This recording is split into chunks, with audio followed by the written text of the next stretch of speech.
Buenas tardes, gracias por su participación. Continuamos ahora con el Simposio Nacional Derechos Humanos y Normas Penales, agradeciéndoles a todos y a todas por su presencia. A continuación daremos inicio al tercer panel titulado Los límites de la pretensión punitiva y el deber de no obstrucción a la labor de los y las defensoras de derechos humanos. Para la moderación de este panel, les presento a mi compañera Alessandra Miraglia, oficial de Derechos Humanos del Alto Comisionado de las Naciones Unidas para los Derechos Humanos. Señoras y señores, muy buenas tardes.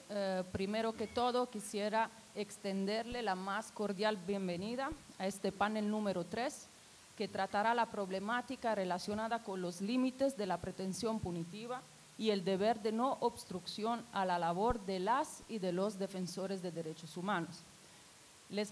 Quiero también agradecerle por su tiempo y por preferirnos en la tarde de hoy. El objetivo, hay varios objetivos de este panel. Diría que podrían ser 3. El primero es tratar de sensibilizar un poco sobre la importancia del trabajo desempeñado por los y las defensoras de derechos humanos. Un segundo objetivo está relacionado con el análisis que trata de profundizar un poco sobre las responsabilidades del Estado. Y en tercer lugar, está también un análisis de esas figuras penales que son más susceptibles de ser utilizadas de forma indebida para criminalizar la labor de los defensores y de las defensoras de derechos humanos. También podríamos decir que hay 3 cuestiones claves sobre la mesa. La primera tratará de reflexionar sobre el rol de las defensoras y de los defensores de derechos humanos y las medidas que puede adoptar el Estado para promover, proteger y no intervenir en el desempeño de sus funciones. Acá se tratará de hacer mención a los mecanismos nacionales y regionales actualmente existentes para prevenir hechos de violencia en contra de este colectivo. La segunda cuestión importante tiene que ver con los estándares internacionales en materia de libertad de expresión relacionados al derecho penal, especialmente a los delitos contra el honor. Y la tercera cuestión está relacionada con las problemáticas de tipo penales que son ambiguas y que pueden, digamos, también obstaculizar las actividades de los defensores y también, digamos, que puedan ser manipuladas para, digamos, enjuiciarlos. Antes de entrar un poco a detallar cuál será el formato de este panel, quisiera primero que todo presentarles a nuestros panelistas de esta tarde de hoy. Darles la más cordial bienvenida al doctor Abraham Alvarenga Urbina, que es el Procurador General de la República, muy bienvenido. A la doctora Ona Flores, que es especialista de Derechos Humanos de la Relatoría Especial para la Libertad de Expresión de la Organización de los Estados Americanos, bienvenida. Y luego al doctor Guillermo López Lone, que es también integrante de la Asociación de Jueces para la Democracia y Articulación 611. Ahora sí, una mención un poco al formato de este panel. Cada participante tendrá en principio unos 10 minutos para poder, digamos, hacer su presentación.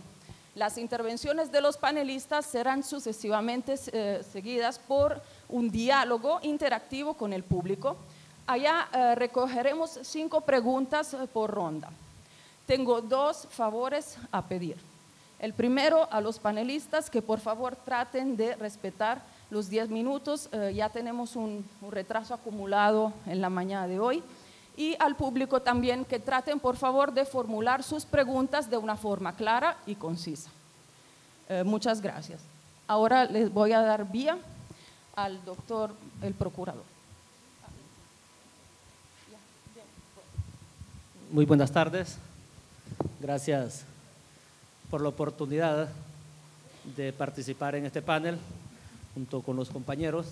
Espero no desentonar en mi intervención y el material que traigo preparado, el cual ha sido ventilado por algunos de los panelistas en horas de la mañana. Obviamente dependiendo la bibliografía consultada o los puntos de vista que cada uno le imprime, pues pueden variar en la apreciación de algunos conceptos, pero en realidad concordamos mucho en cuanto a ellos.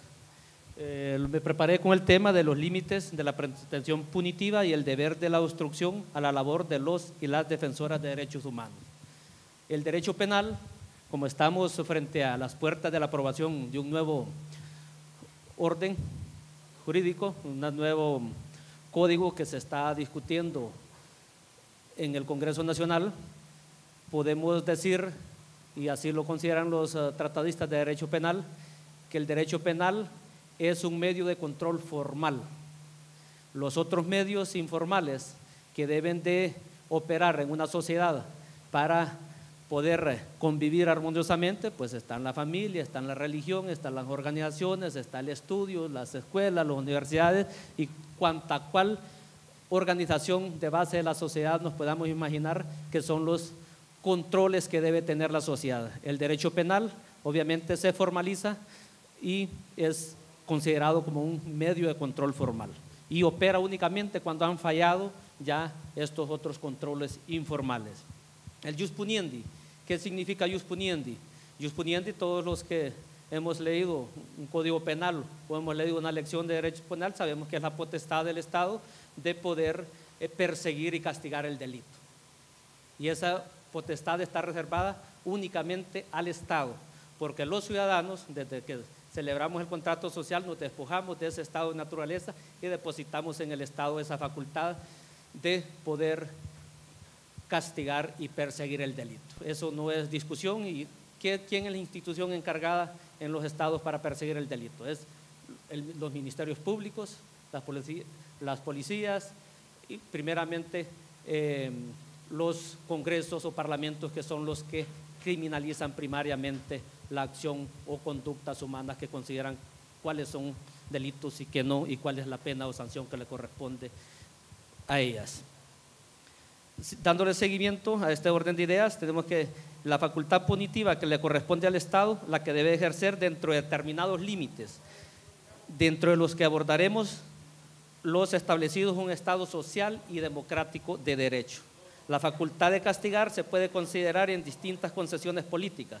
Sin embargo, esa es nuestra obligación, enmarcarnos dentro de los principios del Estado social y democrático de derecho, lo que es ampliamente aceptado en nuestra legislación y acogida en nuestra Constitución en el artículo 1.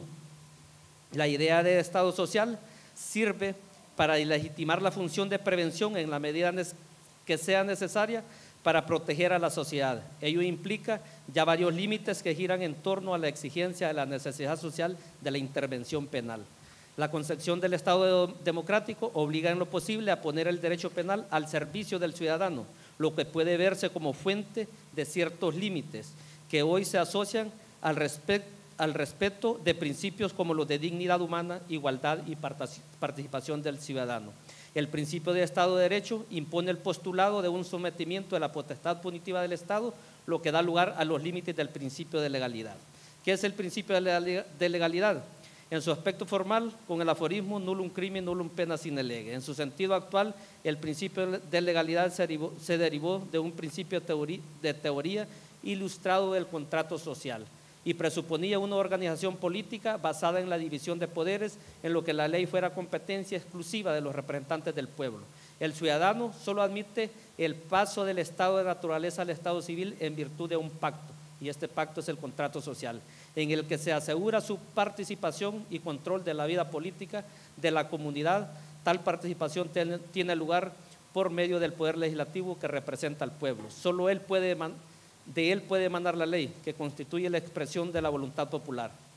El principio de legalidad no es solo una exigencia de seguridad jurídica que requiere la posibilidad del conocimiento previo de los delitos y las penas, sino además la garantía política de que el ciudadano no podrá verse sometido por parte del Estado ni de los jueces a penas que no admita el pueblo.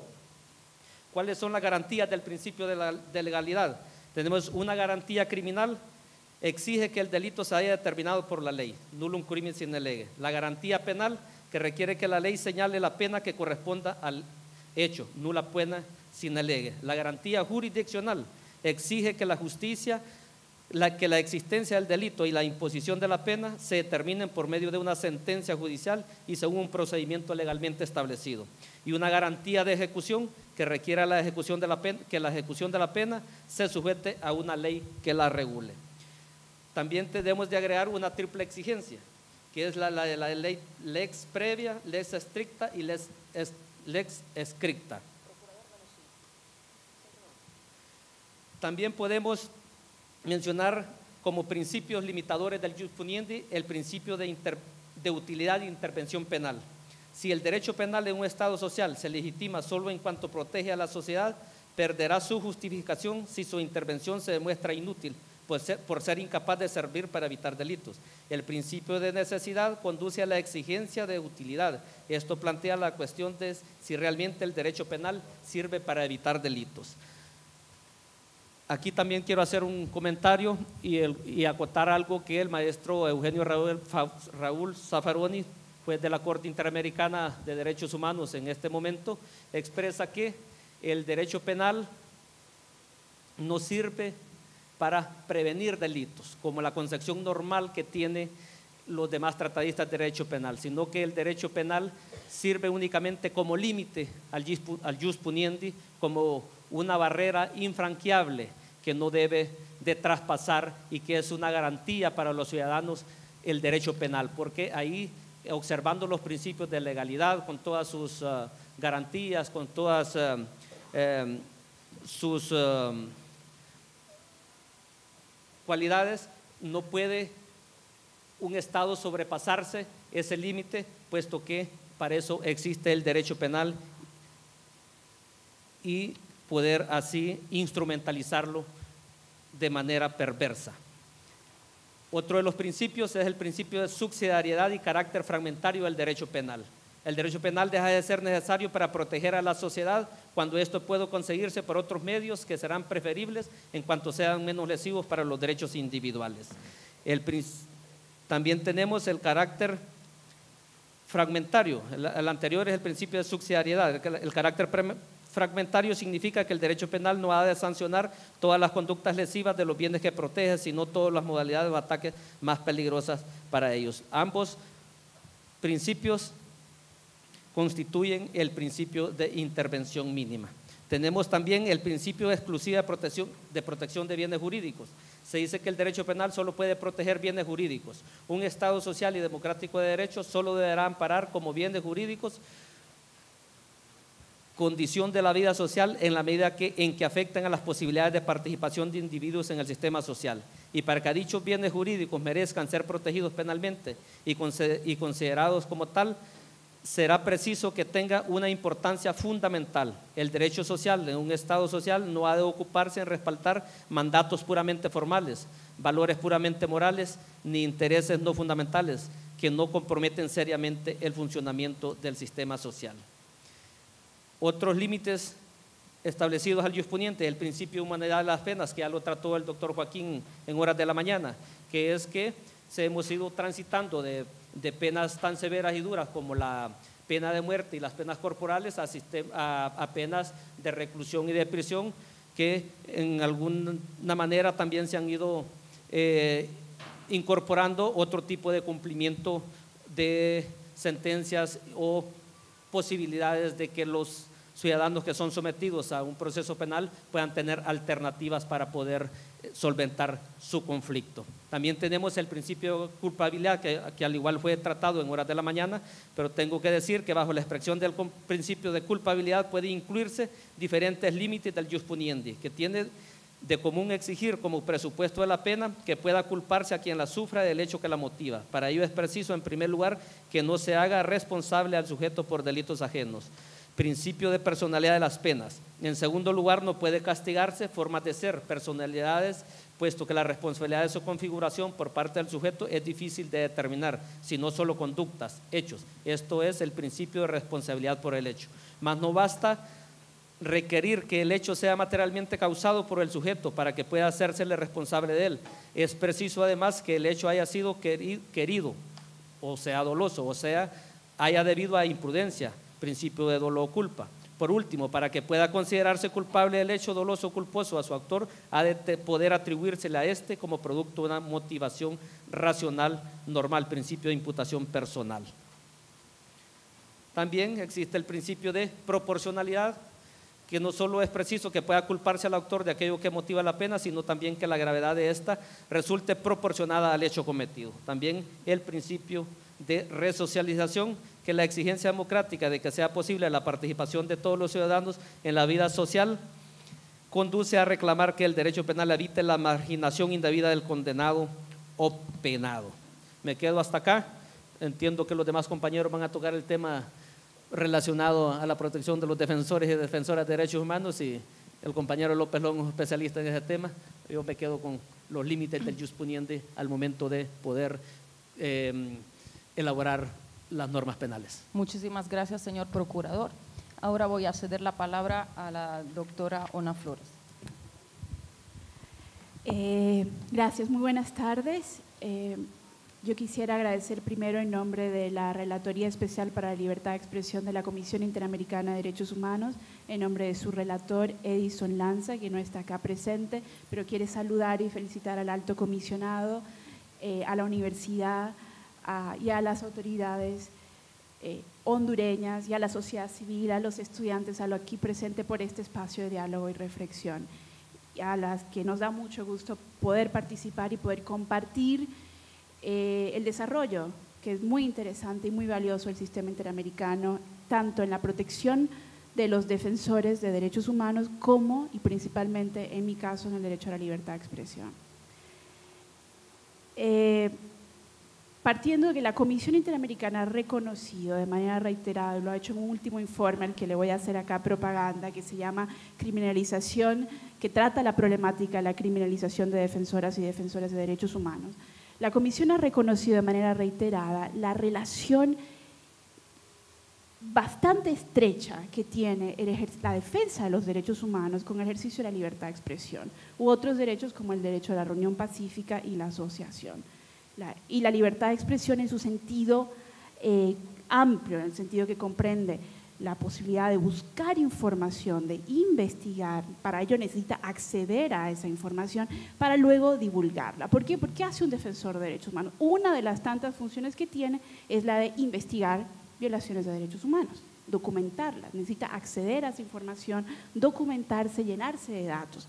Y luego esa información es probable que le va a servir para presentar un documento de denuncia, para denunciarlas públicamente, con una estrategia que puede implicar publicación, llamar a la prensa, puede hacer una acción civil, una acción legal, puede ser inclusive una protesta, una acción, un plantón frente a una autoridad. Entonces eso, en sintonía, la defensa de los derechos humanos es la defensa del derecho a la libertad de expresión. Ahora, la libertad de expresión y el derecho penal han tenido una relación histórica compleja y ha generado muchísimo debate al interno del sistema interamericano. ¿Cuál es esa relación y qué rol le juega o qué tanto son admisibles las limitaciones al derecho a la libertad de expresión que vienen del derecho penal? Entendido el derecho penal como la herramienta más poderosa que tiene el Estado para limitar derechos. Entre esas discusiones que han sido dogmáticas, doctrinarias y jurisprudenciales hay un consenso interamericano. Uno, que quiero que de esta sala, o si algo, mi presentación de 10 minutos sirve, vale la pena, se lleven. No son admisibles, es decir, son incompatibles con el derecho a la libertad de expresión. Las restricciones o las sanciones penales, al discurso relativo al interés público. Y eso incluye la crítica al funcionario público. Esas no son admisibles por el derecho internacional. Esas están protegidas de manera especial por el derecho a la libertad de expresión, que en el caso de la Convención Americana está consagrado en el artículo 13. Entonces, es importante recordar esto. ¿Y por qué esta lógica? Bueno, porque en la mañana se hablaba de lógicas autoritarias y lógicas democráticas de pensar el derecho penal, y creo que se mencionaron en la exposición también, porque la idea es que, de nuevo, el poder está sujeto al pueblo. No es al revés, no es el concepto en que nadie puede hablar del presidente, nadie puede hablar del funcionario público. La lógica es la inversa. La inversa es que el sistema democrático está fundado en la idea de la deliberación pública como principio o presupuesto básico de la democracia. Y sin libertad de expresión, sin posibilidad de crítica al funcionario público o hablar de asuntos de interés público, no existe deliberación pública. Entonces, ese consenso, lo que ha llevado a la relatoría de la Comisión Interamericana es a pedirle a los estados que que tienen que despenalizar la injuria, la calumnia y la difamación. No tienen que estar en los códigos penales, tienen que salir del código penal. Reformas se han hecho en varios países de la región en ese sentido. México es un ejemplo claro, despenalizó los llamados delitos al honor. ¿Por qué? Porque hay varias razones. La primera es una clara, que es el principio de legalidad, se ha hablado acá. En todos los casos que ha conocido la Comisión Interamericana, estudiado en distintos países, ha declarado que estos tipos penales, injurias, calumnias, con las distintas redacciones, y como están redactadas en los códigos penales de toda la región, no cumplen el principio de la legalidad, no son precisos, son vagos, son ambiguos, son insuficientes, no cumplen con el principio de previsibilidad, precisión, taxatividad, que requiere la norma penal. Entonces, ese es el primer elemento, la primera razón, no satisfacen el principio de legalidad. Pero la siguiente pregunta dice, bueno, pero ¿qué pasa con el derecho al honor, el derecho a la privacidad? Son también derechos humanos. En su caso está protegido en el artículo 11 de la Convención Americana. Entonces se reconoce, sí, el Estado tiene una obligación de proteger el derecho al honor y el derecho a la privacidad de las personas. Es un fin legítimo dentro de las democracias. Lo que se ha dicho es que si bien esto es un fin legítimo, el uso del derecho penal no se muestra necesario en una sociedad democrática y no cumple tampoco con los principios de proporcionalidad de los que se ha hablado acá. Y específicamente aquel discurso que se refiere al interés público o aquella crítica al funcionario público, se les ha dado tanta importancia para el sistema democrático que hay una inmediata contradicción de censurarlo a través del poder punitivo estatal, que es el más fuerte. Entonces, lo que dice el principio de necesidad, además, es que hay otras vías menos lesivas del derecho a la libertad de expresión para restringir el derecho, para proteger el derecho al honor o a la privacidad. Hay otras vías, no es necesario el derecho penal.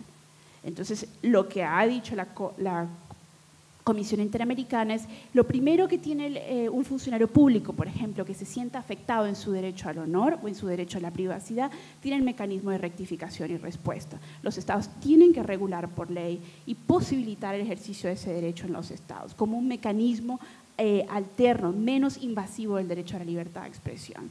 Y después de eso están los mecanismos civiles, las acciones civiles de daños e injurias, de daños y perjuicios. Esas también están posibilitadas con algunas salvedades cuando se trate también de interés público.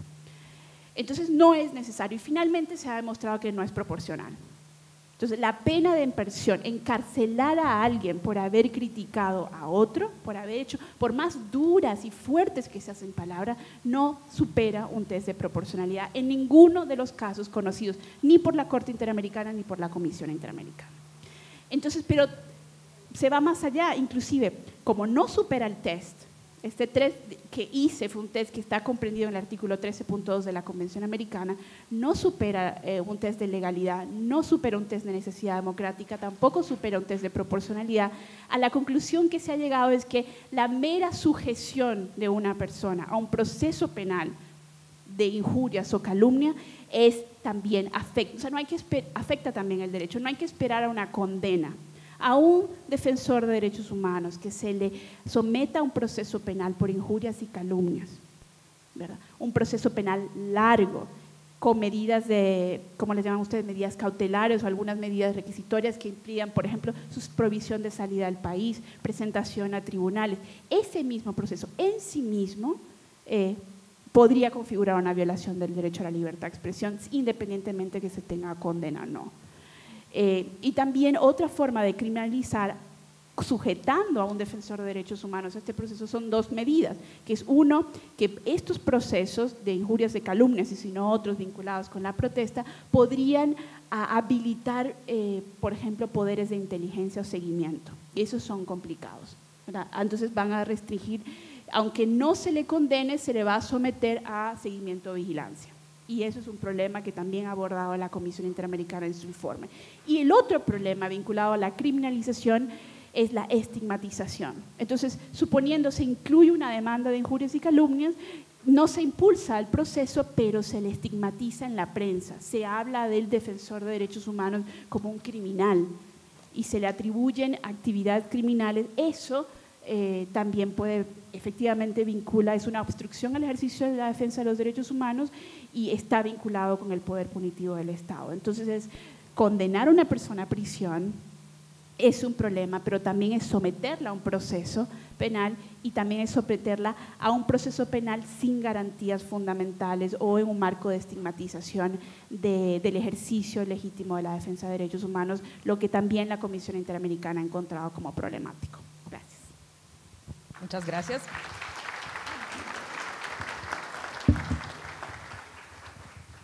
La palabra ahora al doctor López Lone para que cierre el panel. Bien, gracias. Antes que nada, yo quiero felicitar a la Oficina del Alto Comisionado de Derechos Humanos por haber organizado este simposio y por haber escogido también el sitio, la Universidad Nacional Autónoma de Honduras, de donde provenimos la mayoría de los profesionales hondureños y particularmente los abogados y abogadas, que somos una buena cantidad, y que se genere el debate académico nos parece muy interesante. Bien, yo realmente me congratulo también de estar en esta mesa con la doctora Ona Flores y con el señor procurador Abraham Alvarenga. Con ellos tenemos algo en común. Ona Flores ha sido parte del equipo que ha preparado un caso que nosotros hemos llevado a la Corte Interamericana y con el procurador hemos estado litigando, contendiendo en ese juicio, él en representación del Estado y nosotros pues como víctimas, y ya una sentencia que ya se dictó y que el Estado pues no tiene voluntad política hasta el día de hoy de cumplir, pero ese es tema para hablarlo en otro espacio, pero sí, realmente no quiero dejar pasar la oportunidad de estas circunstancias del destino que nos hayan sentado en este panel y en esta mesa. Bueno, vean, yo creo que realmente con lo que ya ustedes escucharon en la mañana, lo que se ha dicho el día de hoy por el doctor Alvarenga y por la doctora Ona Flores, respecto a defensores, respecto a la pretensión punitiva del Estado, yo creo que ya vamos saliendo de esa zona gris y estamos poniendo algunas cosas en claro, ¿no? Y evidentemente el derecho penal, cuando está concebido dentro de un Estado democrático, pues es coherente, ¿no? Es coherente su parte general con su parte especial, es coherente en el sentido que está inspirado en principios y en derechos constitucionales y de conformidad a los tratados internacionales. Yo creo que lo que habría que hacer el examen es si este nuevo proyecto de Código Penal, que es el que está ahorita en proceso de aprobación, pasa ese examen, pasa ese test. Y yo no voy a poder ahondar mucho, pero ojalá que cuando se dé el diálogo podamos hacerlo, ¿no? Tenemos algunas valoraciones al respecto. Yo empezaría diciendo que la potestad o la pretensión punitiva del Estado debe estar al servicio de la mayoría de los ciudadanos y que se deben tutelar intereses que pretenda toda la sociedad y no un grupo determinado. Entonces, yo diría que ese es el primer asunto que hay que ver respecto al nuevo Código Penal.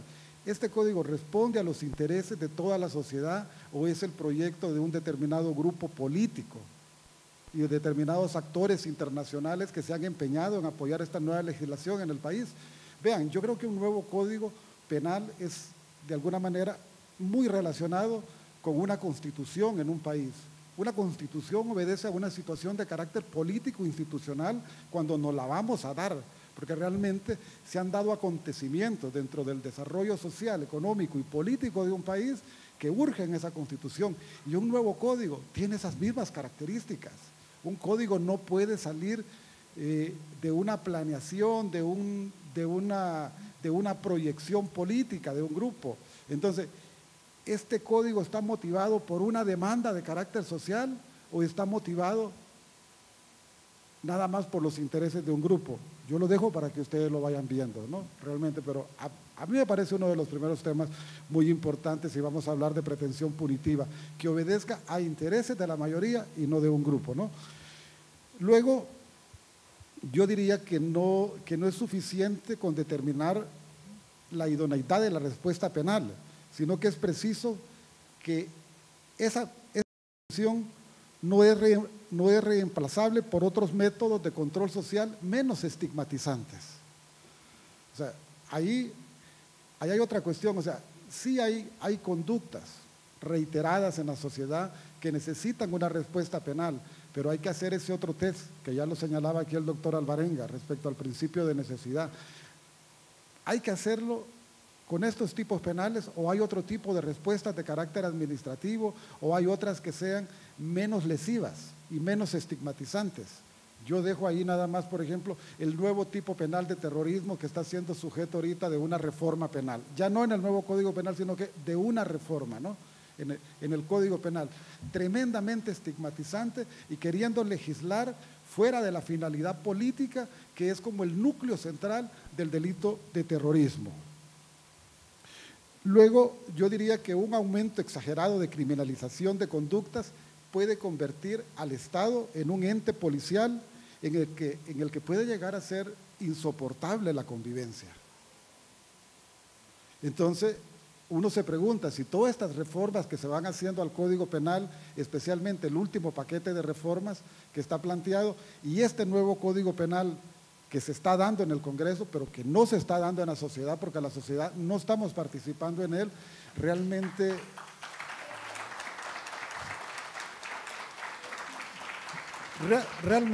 este nuevo Código Penal no será que va en camino de convertir este debilitado Estado, quebrantado Estado, en un Estado policial. Yo me pregunto eso realmente, ¿no? Y no es de que estemos pasando de 420 artículos a 611 artículos. Eso no importa. Yo creo que lo que importa más bien es darnos cuenta que nos están trasladando un código penal que está inspirado en el Código Penal español. Y ese código está bien para los españoles, está bien para los europeos, porque obedece a una situación histórica, a una situación social, a una situación política. Pero esa no es nuestra situación. O sea, y eso nosotros hemos hecho un estudio de carácter general, tal vez nos falta un estudio más particular del código y realmente yo les digo, no es ese el código penal que nosotros necesitamos sinceramente. Y quizás no es esa manera también como necesitamos ese código penal. Después yo diría que una normativa penal debe esencialmente proteger bienes jurídicos, ¿no? Pero no debe proteger razones de carácter ideológico, ¿no? Finalidades de esa naturaleza que contradicen la norma penal.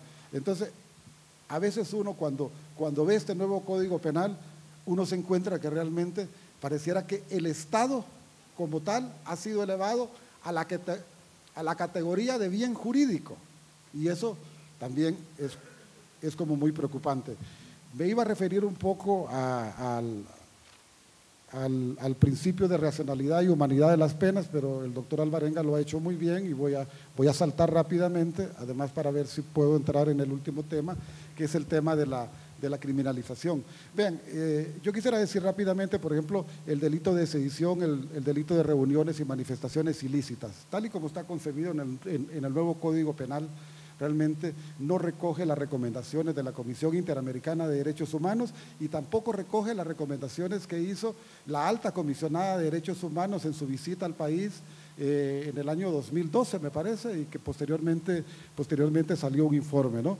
Entonces, ¿qué estamos haciendo realmente? Esos tipos penales, particularmente el de reuniones y manifestaciones ilícitas, es un tipo penal muy ambiguo. Es una red realmente con la cual podemos pescar un montón de conductas y con el cual podemos imputar a un montón de personas y al final lo que trae como consecuencia es criminalizar la protesta social. El delito de atentado, solo me voy a referir a unos pocos, dice que quien acomete a la autoridad, funcionarios o empleados públicos, los intimida gravemente, hace resistencia activa, grave o emplea fuerza contra ellos cuando están en el ejercicio de las funciones de su cargo o como consecuencia del mismo, deben ser castigados. Entonces, este tipo penal lo que tiene es que realmente en el marco de una movilización, en el marco de una protesta, en el marco de un plantón, en el marco de una toma de calle, de una toma de carretera, se dan esos forcejeos, se da esa situación donde pareciera que uno está acometiendo contra la autoridad, pero realmente no está sucediendo eso, ¿no? Y en los desalojos, por ejemplo, los pobladores, los campesinos se tienen que defender. Y finalmente eso podría ser calificado como atentado, ¿no? El delito de desobediencia, vean ustedes, este delito de desobediencia me llama mucho la atención porque esto se parece al desacato que nosotros teníamos en el Código Penal, que fue derogado mediante una sentencia de la Sala Constitucional. Yo no sé si algunos recuerdan eso. Dice que quienes, sin estar comprendidos en el artículo anterior, se refieren al atentado, desobedecen gravemente a la autoridad, funcionarios o empleados públicos en el ejercicio de sus funciones, deben ser castigados con una pena X. O sea, desobedecer a la autoridad. Ey, ¿qué es eso realmente? Eso era el delito de desacato y fue derogado precisamente porque era inconstitucional. O sea, la única desobediencia que se puede castigar es a las órdenes y a las resoluciones judiciales. Pero otra cosa no puede ser desobediencia. Entonces realmente un policía lo encuentra usted en la calle y le dice, deténgase, y usted no se detiene. Eso es desobediencia, pero yo sí entiendo que es desobediencia que yo no cumpla con una resolución de carácter judicial. Eso es desobediencia. Y terminaría con el delito de usurpación, que realmente me interesa y me interesa mucho porque aquí están presentes los estudiantes y no me voy a detener tanto porque ya no tengo tiempo, ya me llamaron la atención y no quiero ser como demasiado rebelde. Miren, este delito de usurpación tiene dos tipos penales hoy.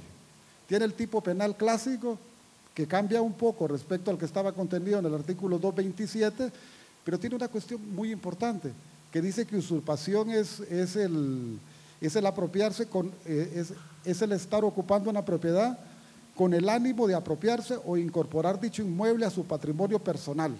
Correcto, es el ánimo de apropiarse. Pero vean, hay un segundo tipo penal que dice, quien mediante violencia o intimidación en las personas desautorizadamente ocupara sin ánimo de apropiarse e incorporar dicho inmueble a su patrimonio personal, un inmueble, etcétera, etcétera, sin ánimo de apropiarse. Eso no es usurpación. La usurpación es el ánimo de apropiarse. Pero ¿saben a quién va dirigido este tipo penal? A los estudiantes, a los defensores de derechos humanos, a los campesinos, a los pobladores, a los que hacen protesta social. Porque entonces, si ustedes se toman este auditorio, claro, ustedes no se lo toman con el ánimo de apropiarse de él, pero ya está aquí el tipo penal con el cual les van a presentar requerimiento fiscal y con el cual nos van a presentar requerimientos fiscales a todas las personas. Entonces, esto es una barbaridad. Y es una barbaridad sobre todo porque se supone que hay un equipo de académicos españoles que está haciendo esta propuesta de nuevo Código Penal. Entonces realmente yo lo digo de esta manera y yo creo que se nota realmente de que me siento incómodo. Pues claro que me siento incómodo porque ¿cómo es posible que nos quieran imponer esta legislación? ¿Y cómo es posible que no obedezca a una situación de carácter social y que no pueda ser discutida en la sociedad y que haya una prisa tremenda por aprobarlo ahorita, dicen, entre el mes de abril y el mes de junio? Eso no es posible. Gracias.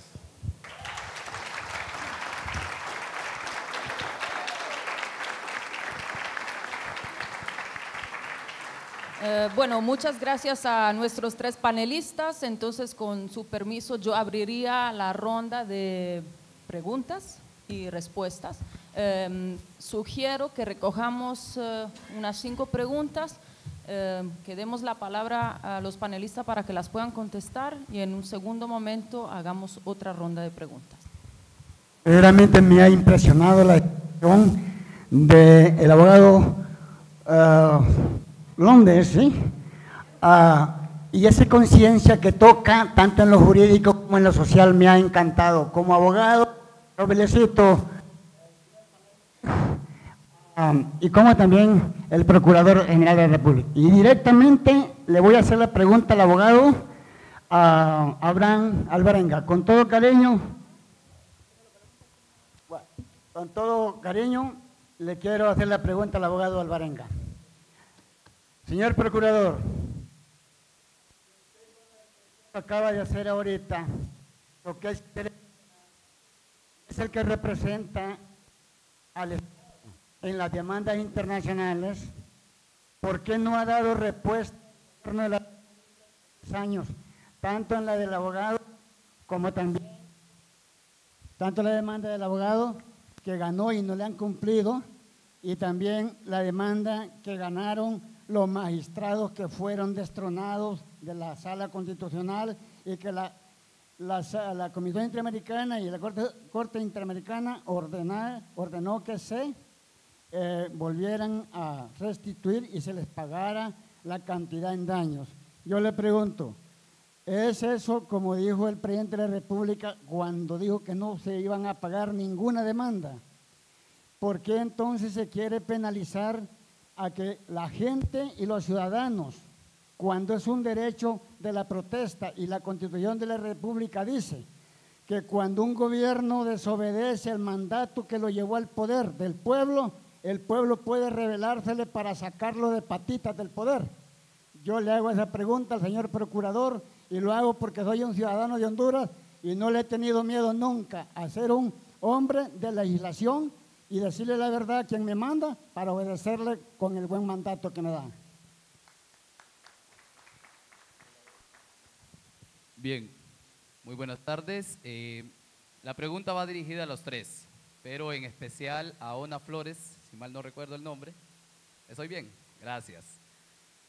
Más allá de un simposio, que es importantísimo sin duda alguna, o de una conferencia o de camaradería, ¿qué van a hacer ustedes para detener este paquete de reformas penales que los actuales gobernantes hondureños quieren meter, que ya lo habló muy bien el abogado, como delitos como la usurpación?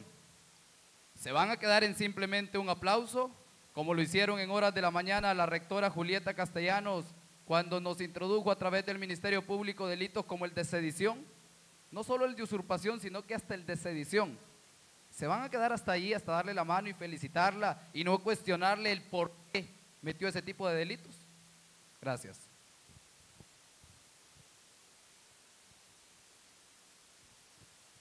Muy buenas tardes. Mi pregunta es, bueno, en la jurisprudencia estadounidense, y hago paréntesis, esto no quiere sugerir que ese sistema es mejor, nada más es el sistema que conozco mejor como ciudadano de ese país. En esa jurisprudencia se habla mucho del concepto, de la noción de los efectos paralizadores o los chilling effects en inglés, y la idea es que cuando se trata de restricciones, ya sea por vía penal o vía civil, sobre la libertad de expresión, no solo se violentan los derechos, por ejemplo, del procesado, pero también los derechos de terceros que van a optar por no ejercer su derecho a la libertad de expresión para no arriesgar un proceso penal.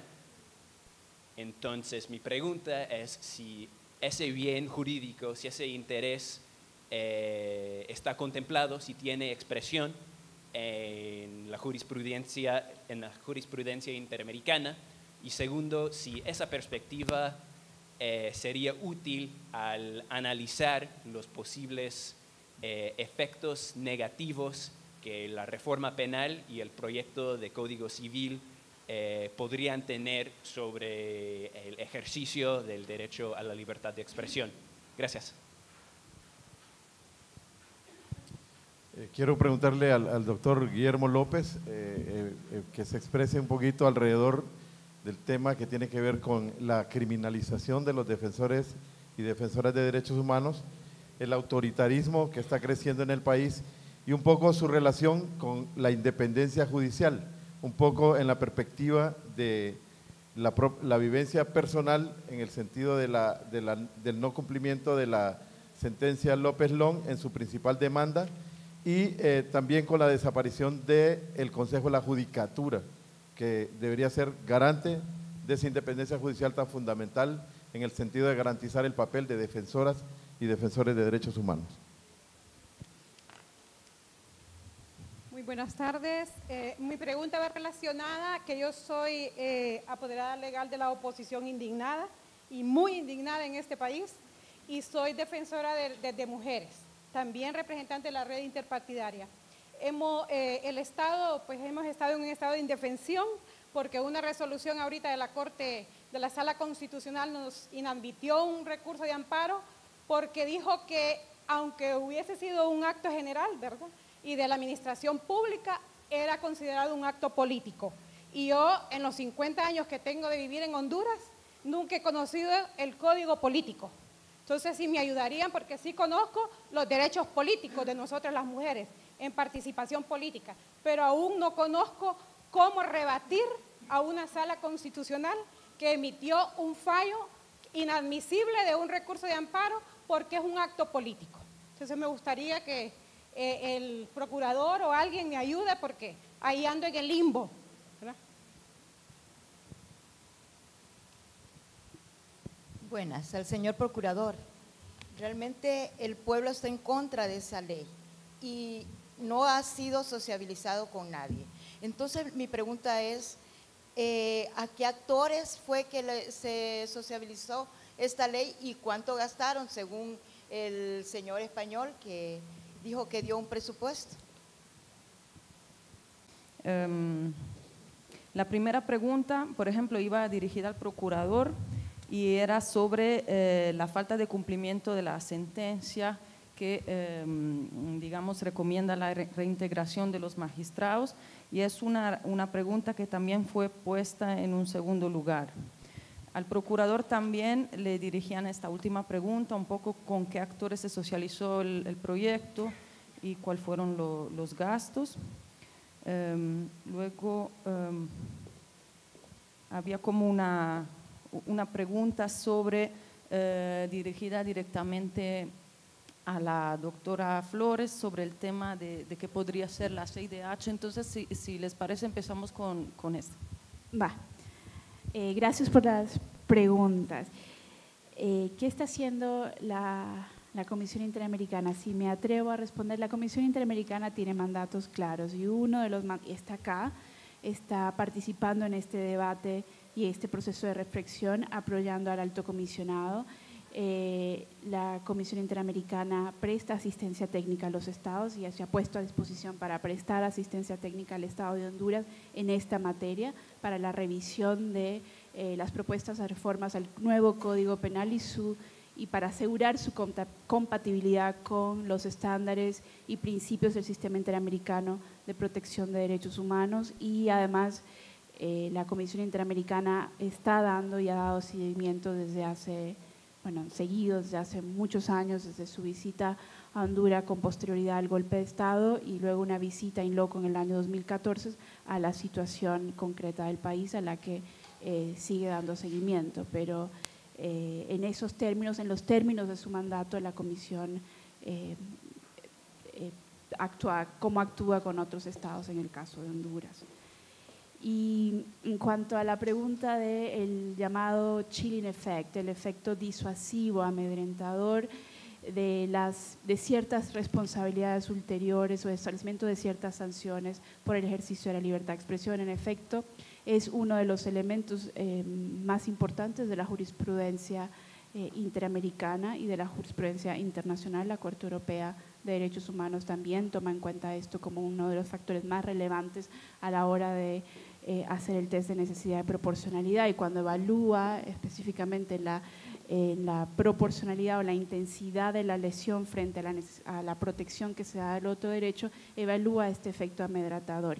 ¿Cuáles las consecuencias que tiene para generar autocensura, o sea, para la persona que está sujeta a proceso penal, en este caso, que tanto luego no va a ejercer o va a tener temor a continuar ejerciendo su derecho, pero también entendiendo la otra dimensión del derecho a la libertad de expresión, esta dimensión del colectivo, los otros que se ven en esa persona que está sometida a un proceso penal y que dicen: yo no estoy dispuesto, si esas son las consecuencias, yo mejor me callo.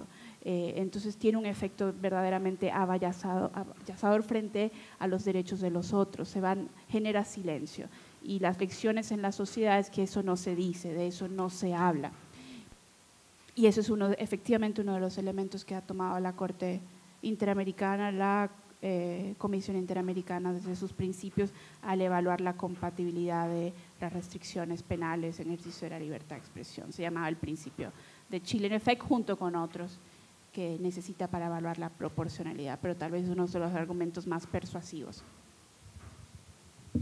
Muchas gracias.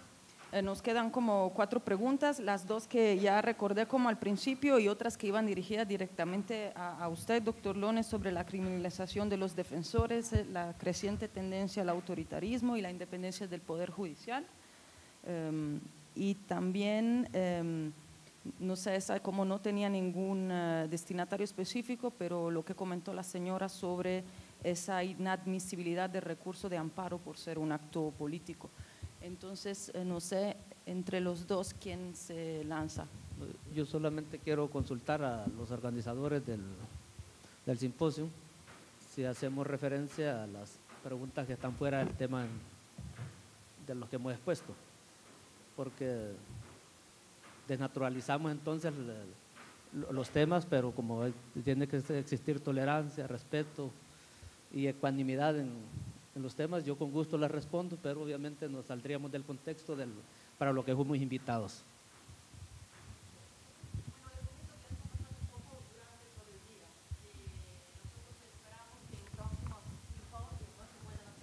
Preguntas más relacionadas, más cercanas a los temas que se van debatiendo. Sin embargo, yo le pido que como también hemos pedido a los otros panelistas, que sean flexibles y que también lo miramos este espacio como un espacio de construcción de diálogo, que es la primera vez que tenemos de esta forma. Entonces, en los límites que los panelistas consideren, y por ejemplo, es claro, esto es algo que no hemos especificado en este panel, pero que teníamos en otros paneles, es que, es claro, casos abiertos, por ejemplo, a nivel penal, bueno, es bien difícil discutirlo en un espacio como casos penales que están bajo de investigación, por ejemplo. Bueno, gracias por la aclaración y así ya puedo proceder. Yo quiero agradecer el profesionalismo y el respeto con el que el compañero López Long abordó al inicio de su participación el tema en el que él es parte y el Estado también es parte. Dentro del marco de ese respeto, entonces yo también voy a contestar que estamos en el proceso de ejecución de la sentencia.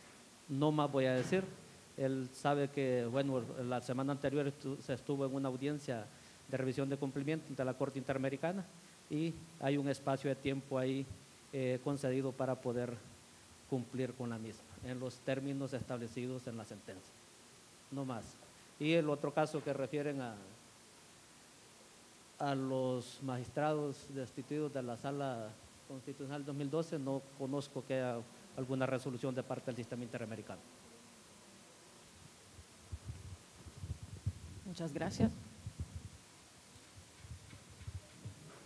Bueno, yo me voy a referir al tema de criminalización, me parece que fue una de las preguntas.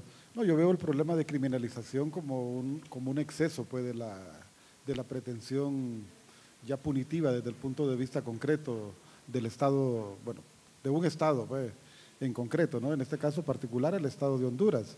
Y nos parece que realmente debería haber un poco más de cautela, pues, porque realmente tenemos regiones del país en las cuales buen número de defensores han sido criminalizados y eso ha traído como consecuencia que se hayan visto, pues, de alguna manera, yo no diría mediatizadas, pero sí afectadas algunos esfuerzos de carácter político y social que se viene impulsando en algunas regiones. Entonces, la utilización del delito de usurpación realmente es muy amplio a lo largo de todo el país, ¿no? Y quienes padecen mayormente esto son los sectores campesinos. Ustedes van a la zona sur, hay una gran cantidad de representantes de organizaciones que tienen procesos pendientes por usurpación, van a la UAN, hay otra gran cantidad de personas, van por la zona norte, van por la zona occidental. Entonces ha habido una utilización de carácter indiscriminado en cuanto a la aplicación del artículo 227. Yo creo que los jueces aquí se han guiado más que todo por lo que establece quizás uno de lo que podríamos citar como un segundo mandato de esta norma penal que dice que tan pronto como se acrediten autos el derecho correspondiente, el juez que conoce de la causa ordena el desalojo del bien de que se trate o el reintegro del derecho usurpado. Realmente esto es una cuestión de derecho procesal ya no es penal, ¿no? Sino que realmente tiene que ver más bien con la potestad de carácter jurisdiccional, ¿no? Si el juez, después de valorar realmente los documentos que acrediten la propiedad, ordena o no el desalojo. Pero bueno, es como una imposición, pero no lo es, y aquí entraría el tema de la independencia, o sea, lo es y no lo es.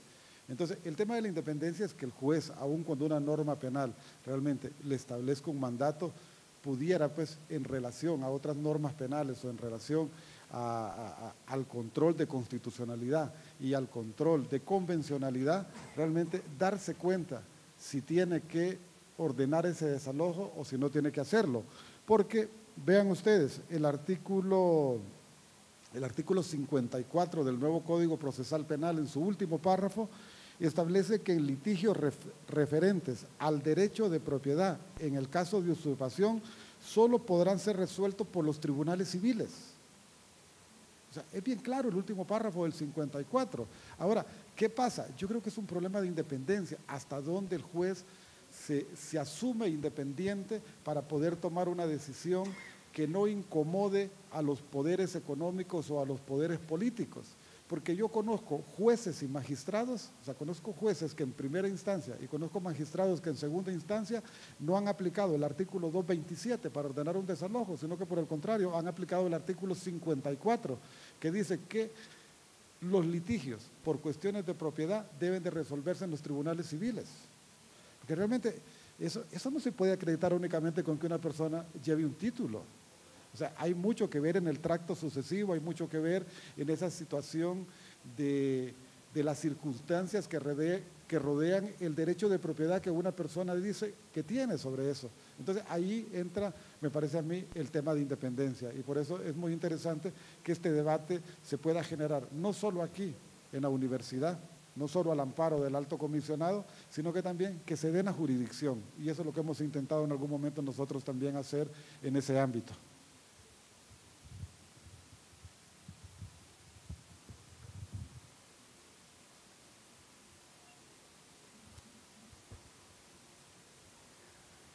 Bueno, muchísimas gracias a nuestra moderadora y a nuestros distinguidos panelistas. Con estos concluimos el primer día del Simposio Nacional de Derechos Humanos y Normas Penales.